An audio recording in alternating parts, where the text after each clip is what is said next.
coaching thought for the day.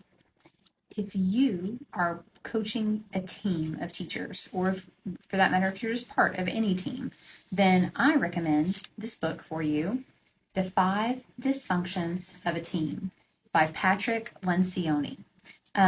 This story is written as a fable and a made-up workplace environment where there's a team of people who aren't getting the best results, even though they've got great people in their roles.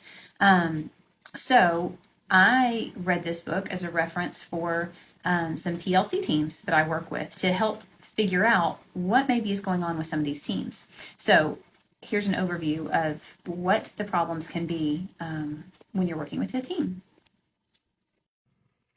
Here's a little graphic that they end up getting to by the end of the book.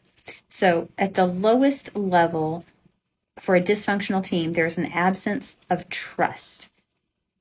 Oops. Next level, an absence of trust means people can't feel vulnerable. They can't share what they really think because they're afraid of how it's going to be received. Then the next level is there is a fear of conflict. So the idea with that is that people don't share their voice because they are not sure how it's going to be received by others. That leads to a lack of commitment. Decisions are being made that everyone hasn't agreed to because they are afraid of conflict. And so not everyone is committed to whatever the final result ends up being.